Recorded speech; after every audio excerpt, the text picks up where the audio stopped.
De l'actualité, la Côte d'Ivoire célèbre aujourd'hui, comme tous les 15 novembre, la Journée nationale de la paix. Le gouvernement invite les Ivoiriens, surtout les femmes, à conjuguer leurs efforts pour consolider la paix dans le pays. L'État apporte son soutien aux enfants malades du diabète. À l'occasion de la Journée mondiale de lutte contre la maladie célébrée hier, les enfants malades du village SOS d'Abobo ont reçu du matériel sanitaire et des doses d'insuline. Et puis un petit tour dans l'espace, le robot Philae a effectué une mission historique et récolté des données qui pourraient aider à comprendre les origines de la vie sur Terre. Et à plus de 500 millions de kilomètres de la Terre, à court d'énergie, il est maintenant passé en mode veille. Merci d'être avec nous sur RTI 1 et bienvenue dans le 13h. Aujourd'hui, samedi 15 novembre, c'est la Journée nationale de la paix. La cérémonie officielle a lieu à Yamoussoukro. Cette journée découle du prix Félix Houphouët-Boigny pour la recherche de la paix, institué par l'UNESCO en 1989.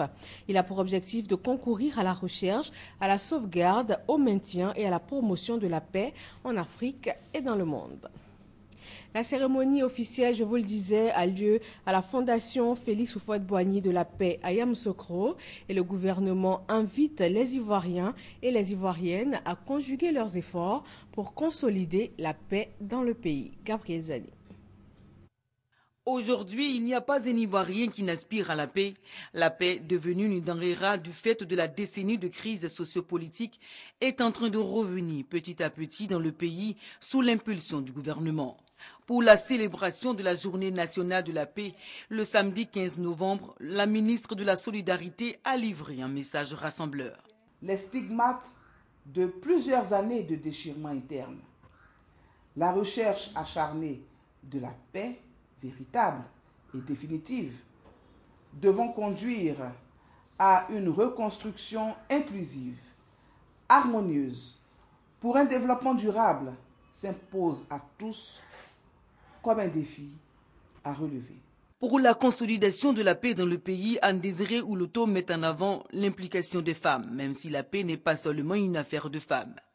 La commémoration de l'édition 2014 de la Journée nationale de la paix a pour thème principal « Femmes et paix, quel défi pour une Côte d'Ivoire émergente à l'horizon 2020 » qui vise à montrer, si besoin en était encore, le rôle déterminant qu'ont toujours joué et que peuvent encore jouer les femmes dans la recherche, la consolidation et la promotion de la paix. Pour cette 14e édition de la Journée nationale de la paix, la cérémonie officielle se tiendra à Yamoussoukro. Sans distinction ethnique, religieuse ou politique, l'institution de cette journée en 1996 était une invitation faite à tous les Ivoiriens pour épouser la culture de la paix, dont l'un des apôtres reste Félix Houphouët-Boigny, le premier président de la République de Côte d'Ivoire. Il n'a cessé de répéter que la paix n'est pas un vain mot, mais un comportement.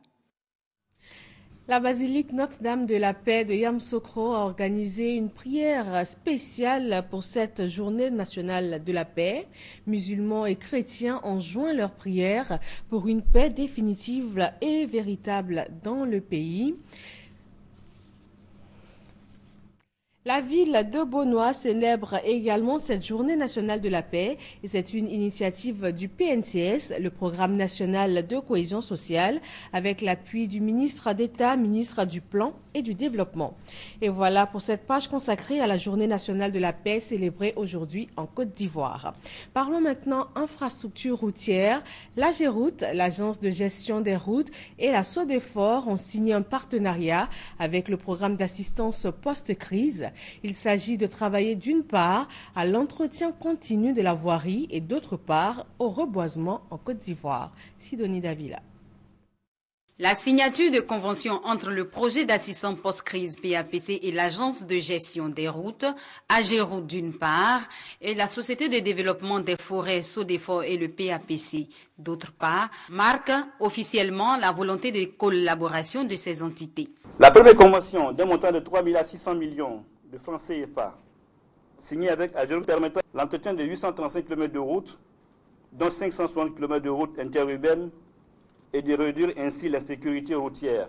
La deuxième convention avec la SODEFOR a un coût de 487 millions de francs CFA. Elle va mettre au travail 1000 jeunes à travers l'entretien et le reboisement de 2000 hectares de forêt classées dans les départements de Guiglo, Korogo et Boaké. Les directeurs généraux de l'AGEROUTE et de la SODEFOR ont exprimé leur intérêt pour ces projets qui renforcent leur capacité opérationnelle. La Banque mondiale, partenaire du PAPC, pour qui l'emploi des jeunes revêt une importance toute particulière, se réjouit des opportunités d'insertion offertes aux jeunes par les différents projets.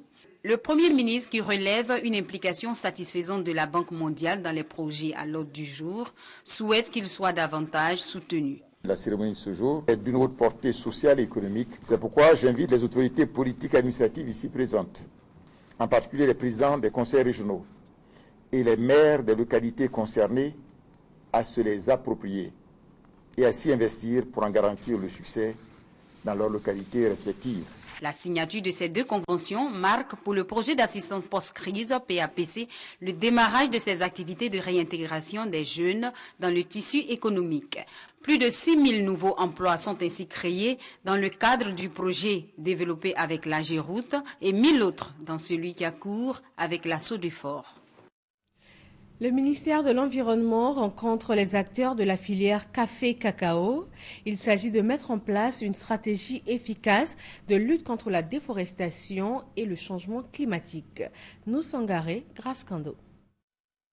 Chaque année, ce sont environ 200 000 hectares de forêt qui disparaissent en Côte d'Ivoire. Une déforestation due en grande partie aux activités agricoles, dont la cacao-culture. Pour faire face à cette déforestation qui provoque le changement climatique, le ministère de l'Environnement, de la Salubrité urbaine et du Développement durable a initié un atelier d'échange et d'information avec les acteurs de la filière café-cacao. Cet atelier vise à trouver les voies et moyens pour la mise en place d'une stratégie efficace de lutte contre la déforestation. Nous sommes en partenariat avec le Conseil du café et du cacao pour qu'ensemble, avec les acteurs, nous puissions réfléchir et faire des recommandations pour une agriculture qui sera moins destructrice des forêts, pour que nous puissions avoir un cacao sans déforestation à l'horizon 2020. Si on arrive à adopter de bonnes pratiques qui permettent de produire plus sur des petites superficies, ça nous permet de libérer les États et de ne plus encourager des producteurs à infiltrer les forêts classées. Au cours de cet atelier, une signature d'accord a eu lieu entre le ministre de l'Environnement, de la Salubrité urbaine et du Développement durable, Ala Kouadio Rémy, et le coordonnateur résident des Nations Unies en Côte d'Ivoire, Babaka Cissé. Au nom des Nations Unies, Babaka Cissé a fait un don d'une valeur de 3 210 000 $, soit 1 605 millions de francs CFA à la Côte d'Ivoire. Un don qui vient aider le gouvernement ivoirien dans sa politique de lutte contre les changements climatiques. Le présent don est le fruit de la qualité du document de préparation pour la reprise de la Côte d'Ivoire validé au niveau national. Cette volonté de lutter contre la déforestation dans un contexte de changement climatique s'est traduite par plusieurs actions, dont la prise d'un décret de création de la Commission nationale REDD+ en novembre 2012, l'initiation d'un dialogue avec les principales filières agricoles et le secteur privé en vue de proposer des solutions durables pour une agriculture moins destructrice des forêts. Cet atelier d'échange et d'information sur la déforestation s'inscrit dans le cadre du mécanisme REDD+, un mécanisme en réponse aux enjeux de déforestation et de lutte contre les changements climatiques. Le transfert d'argent, le paiement de factures, entre autres services disponibles sur le marché de la monnaie électronique qui se développe en ce moment en Côte d'Ivoire et la plateforme de services financiers et commerciaux Wari veut permettre à tous d'avoir accès à ces services. Adama Koné. Comment concilier besoin de services financiers et obstacles à l'accès aux établissements bancaires classiques? C'est la solution que la plateforme Wari entend apporter à une grande partie de la population. Le lancement des activités de cette structure en Côte d'Ivoire le 14 novembre dernier a aussi été l'occasion pour les responsables de préciser que la financiarisation de la population doit être inclusive. Pour la vendeuse à locaux, elle tire beaucoup de profit d'être client de Wari. Déjà, elle n'a pas besoin d'être formellement d'avoir un compte. Elle peut avoir, à partir d'un point Wari, avoir accès au service Wari. L'argent qu'elle a, elle peut le déposer, la recette qu'elle a eue du matin, elle peut le déposer sur un compte Wari. Et ça va directement à la banque si elle a un compte bancaire, ou bien ça va directement dans le système Wari si elle n'a pas de compte formel. On crée un compte bancaire derrière. Cette sécurité, ce qui fait que ma recette elle est sécurisée. De deux, elle peut avoir accès à des services financiers. Elle a besoin de financer l'achat d'intrants pour son commerce. Et à travers Wari et des partenaires Wari, elle aura la possibilité d'avoir accès à ces services financiers. Wari compte 1500 points de contact en Côte d'Ivoire et veut porter ce chiffre à 3000 avant la fin de cette année. Hier, 14 novembre, était consacré à la lutte contre le diabète. À l'occasion de cette journée mondiale, la Côte d'Ivoire a mis l'accent sur la sensibilisation et la prévention. Les enfants malades du centre SOS d'Abobo ont reçu des glucomètres et des doses d'insuline. Doigt de laser. Depuis plus d'un mois, Jacques Cablan, résident à Tabo, ville située à 235 km d'Abidjan, sans des complications au niveau de sa santé.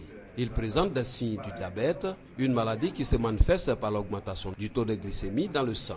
Pour le moment, il y a un peu de vision, je ne vois pas bien. Voilà. Il pourrait pisser au moins 10 fois avant. Pour le moment, on annonce que c'est diabète, je ne vais pas savoir parce que c'est mon taux de sucre qui est monté. Comme Jacques Cablan, plus de 50 000 Ivoiriens souffrent de cette maladie, souvent appelée tueuse silencieuse dans le milieu médical.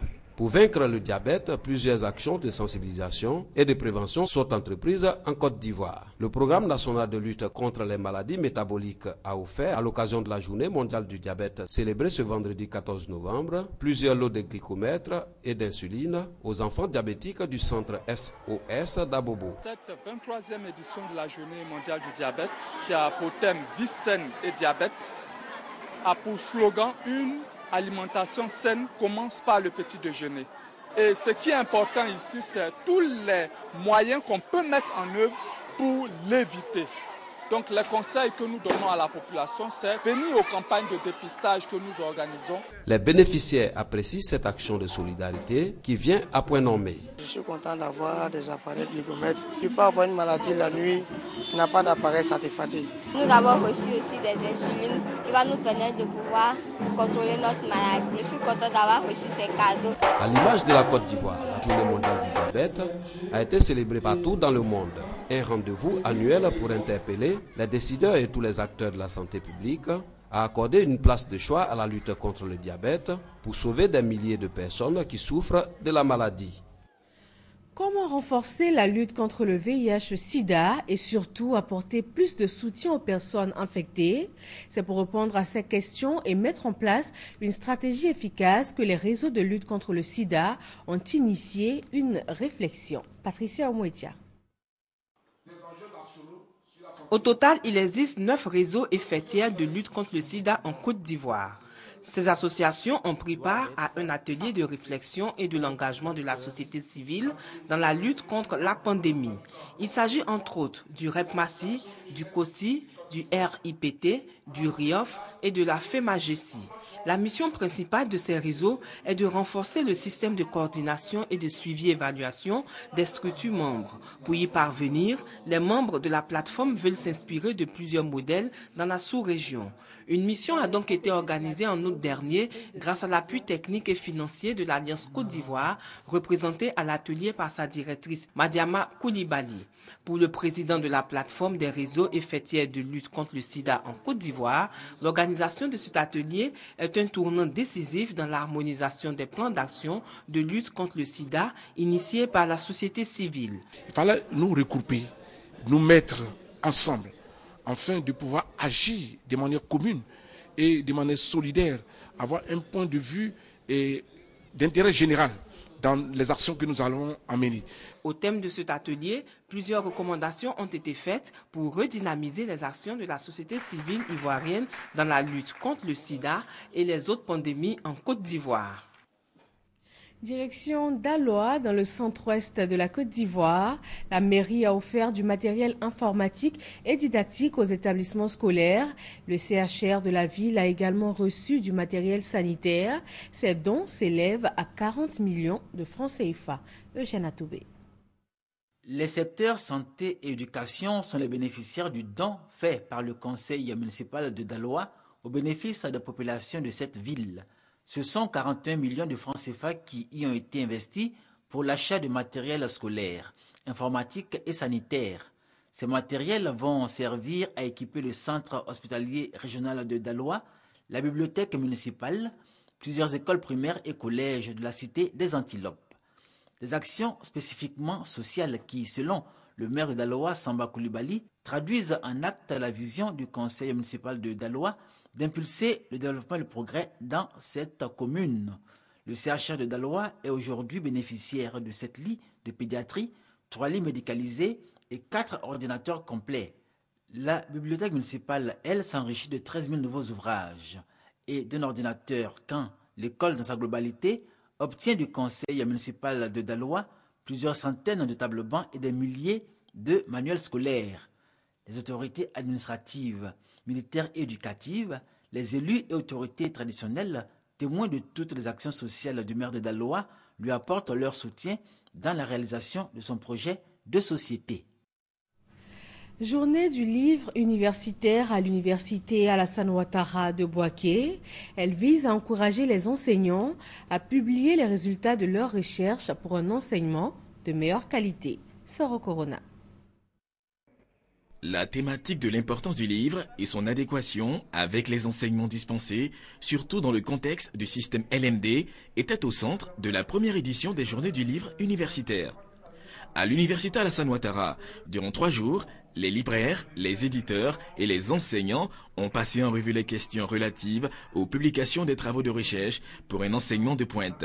Le LMD exige une multiplication des sources de connaissances. Le livre est une source majeure. Nous espérons donc concrètement que les étudiants aient accès à moindre coût au livre. Si le livre peut développer un individu, le livre aussi peut développer une nation. Alors cette occasion me réjouit parce qu'elle nous rappelle que le livre est un acte de délivrance et de développement. La librairie de France Group, initiatrice de ces journées, veut à travers ses travaux s'enquérir des bibliographies disponibles dans cette université et surtout encourager les enseignants à se tourner vers l'édition de leurs travaux de recherche. L'objectif, c'est de mettre en place ce partenariat de façon durable, de façon à être à jour sur les publications universitaires et à apporter l'information et accompagner surtout nos universités pour acquérir ces ouvrages universitaires à des prix, je dirais, bonifiés. Conférences, expositions, ventes, échanges avec les éditeurs ont meublé ces 3 jours de travaux. Ces journées du livre universitaire se dérouleront dans 5 universités publiques du pays. Un mode culture avec la célébration de la fête de l'igname chez les Laurents, un peuple que l'on retrouve dans les régions du Gontougo et du Bunkani, moment choisi par ces peuples pour mettre en exergue sa culture et ses traditions. Thérèse Yoboué. Gogo est un village de la sous-préfecture de Téini. C'est ce village qui a abrité récemment le Dompowo, festival culturel en pays Laurent. Ce festival a rassemblé tout le peuple Laurent des départements de Téini, Doropo et Bouna. Jadis, le Dompowo était consacré à la célébration de la découverte et la consommation de l'igname en pays Laurent. Aujourd'hui, le Dompowo se veut un cadre de rencontre du peuple Laurent, de valorisation de sa culture dans toute sa diversité, de solidarité et de cohésion sociale entre les populations. Selon le commissaire général du Dompowo, le peuple Laurent fait partie des Grotogours, c'est-à-dire les plus anciens des Gours, peuple installé dans les régions du Gontougo et du Bunkani. Il s'est aussi félicité des acquis du Dompowo à travers la prise de conscience pour une valorisation des produits de l'artisanat local, des danses, des chants du terroir, la création de 3 écoles communautaires, des centres d'alphabétisation. Le préfet du département de Téini a invité le peuple Laurent à pérenniser ce festival et à en faire un événement culturel majeur dans le département. Le sous-préfet de Niablé dans le département d'Abengourou, en tournée dans les localités sous sa tutelle, il veut se rendre compte des difficultés que les populations rencontrent au quotidien et surtout y apporter des solutions. Thérèse Yoboué. Mamproussi et Camp sont deux localités frontalières du Ghana situées respectivement à 25 et 18 km de Niamblé, le chef-lieu de sous-préfecture. Les populations de cette zone de grande production cacaoyère sont confrontées malheureusement à d'énormes difficultés dont l'impraticabilité des pistes villageoises, surtout en saison de pluie, favorisant ainsi la fuite du produit vers le Ghana voisin. En se rendant dans ces deux localités, l'objectif du sous-préfet Sagdigi Bakayoko était donc de toucher du doigt ces dures réalités que vivent les populations de ces deux localités. Sagdigi Bakayoko a saisi l'occasion de cette visite pour exhorter les populations de Mamproussi et de Camp à sécuriser leurs terres en se faisant établir des certificats fonciers. L'occasion était également belle pour l'administrateur civil et ses collaborateurs de sensibiliser leurs hôtes sur divers sujets d'intérêt national, notamment l'épidémie de la fièvre à virus Ebola qui sévit à nos frontières. Ils leur ont demandé de respecter scrupuleusement les mesures de prévention décidées par le gouvernement. Voilà 60 ans que l'Algérie a connu la révolution qui a marqué la fin de la présence coloniale française. Cette date occasionne des festivités chaque année dans le pays. En Côte d'Ivoire, l'ambassade algérienne a offert un dîner pour marquer l'événement. Sidonie Davila. L'Algérie indépendante commémore les 60 ans du déclenchement de sa révolution. Cette indépendance politique est obtenue à la faveur d'un référendum d'autodétermination au bout duquel les Algériens se sont prononcés massivement. Ce long cheminement sera marqué par plusieurs événements douloureux d'une Algérie libre et démocratique. La lutte était acharnée, parce que la lutte a commencé en Algérie, puis les Algériens l'ont transposée en France. Le FLN a commencé à partir des années 60 à faire des opérations même en France. Le général de Gaulle est arrivé à la conclusion que la France devait sortir de l'Algérie. 60 ans auront suffi à la diplomatie algérienne de déployer et de consolider ses relations avec de nombreux pays, dont la Côte d'Ivoire, qui entretient des relations de coopération privilégiées. Il est à noter, et avec satisfaction, une évolution substantielle de la valeur des échanges globaux entre nos deux pays de 2011 à 2013. En effet, elle est passée de 12 355 milliards en 2011 à 52 milliards en 2012, puis à 63 milliards 190 millions en 2013. Le président Bouteflika et le président Ouattara, ils ont une estime réciproque. Le président Bouteflika connaissait M. Ouattara avant.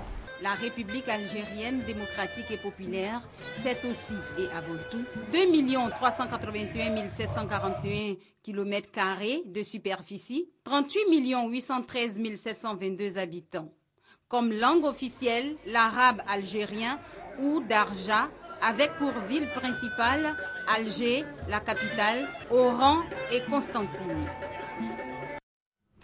Le président algérien Abdelaziz Bouteflika admis jeudi dans une clinique en France. Il devrait rentrer dans son pays ce samedi, mais à 77 ans, l'état de santé précaire du dirigeant suscite de nombreuses spéculations depuis 2005. Au Burkina Faso, le lieutenant-colonel Zida lève la suspension de la Constitution et la signature de la charte de la transition a été reportée de 24 heures. Selon les services du protocole burkinabé, ce report est dû à des problèmes d'organisation. Le président de la Commission européenne, Jean-Claude Juncker, a appelé ce samedi à Brisbane lors du sommet du G20 à lutter contre l'évasion fiscale. L'Australie, qui assure la présidence tournante des pays du G20, a fait de la lutte contre l'optimisation fiscale l'une de ses priorités et le sujet devrait être largement abordé dans le communiqué final du sommet qui dure samedi et dimanche. Après une mission historique qui a permis de récolter des données qui pourraient d'ailleurs aider à comprendre les origines de la vie sur Terre, le robot Philae s'est posé sur la comète Chury à plus de 500 millions de kilomètres de la Terre. Reportage. Voici la toute première photo de la comète Chury prise par le robot Philae juste après son atterrissage. L'engin tient donc ses premières promesses. Ses panneaux solaires fonctionnent et il transmet comme prévu ses informations à la sonde Rosetta. Une grande première et le fruit de 10 ans de travail de ces ingénieurs européens. Leur joie et leur fierté immense mercredi lorsque Philae a réussi à se poser à 510 millions de kilomètres de la Terre sur la comète. Philae nous parle. La première chose qu'il nous a dite, c'est qu'il est bien arrimé. Le train d'atterrissage est déployé, nous sommes à la surface. Pour atteindre cette comète, Philae aura voyagé 10 ans accroché à la sonde Rosetta. Un périple de 6,5 milliards de kilomètres. Puis Rosetta a largué le robot, Philae est bien arrivé sur Chury, mais soudain c'est l'inquiétude, l'ancrage au sol pose finalement problème. Mauvaise nouvelle, les harpons d'arrimage ne fonctionnent pas bien apparemment. Donc le robot n'est pas bien accroché à la surface. Malgré ces difficultés, Philae semble pourtant émettre normalement. Ce véritable laboratoire miniature devrait fonctionner jusqu'en mars 2015. Son travail, prélever des échantillons sur Chury. Car cette comète a été témoin de la formation de notre système solaire il y a 4,5 milliards d'années. Une occasion unique d'en apprendre plus sur l'apparition de l'eau et de la vie sur Terre. Et puis un mot de sport football avec la victoire hier des éléphants de Côte d'Ivoire sur la Sierra Leone. 5-1, c'est le score de cette rencontre de la 5e journée des éliminatoires de la CAN 2015. Les éléphants retrouvent la pelouse du stade Houphouët-Boigny avec la ferme intention de se relancer dans la course à la CAN 2015 après la défaite à domicile face à la RD Congo. Rappelé au sein du groupe, Habib Kolo Touré montre rapidement le chemin à suivre aux plus jeunes, 1-0. Curieusement, ce but intervenu très tôt ne libère pas les éléphants qui concèdent l'égalisation avant la fin de la première période. Après le repos, les Ivoiriens retrouvent leur inspiration de début de partie. Geoffroy Sérédier, l'homme du match, fait des merveilles au milieu de terrain. Salomon Kalou donne l'avantage aux éléphants. Il est imité par Max-Alain Gradel, puis par Gervais Kwasi-Yao. Salomon Kalou réussit le doublé et clôt la marque à 5-1. Avec cette large victoire, les éléphants de Côte d'Ivoire ont dorénavant leur destin entre les mains en attendant le dernier match du groupe D le mercredi 19 octobre 2014 face au Cameroun. Et la Coupe d'Afrique des Nations va se jouer en Guinée équatoriale. C'est une décision de la Confédération africaine de football après le désistement du Maroc, initialement pays organisateur. Rappelons pour finir que nous sommes aujourd'hui samedi 15 novembre, journée nationale de la paix. Elle découle du prix Félix Houphouët-Boigny pour la recherche de la paix, institué par l'UNESCO en 1989. Il a pour objectif de concourir à la recherche, à la sauvegarde, au maintien et à la promotion de la paix en Afrique et partout dans le monde. Et voilà pour ce 13h. Merci d'être resté avec nous. Très bon week-end à vous sur RTI1.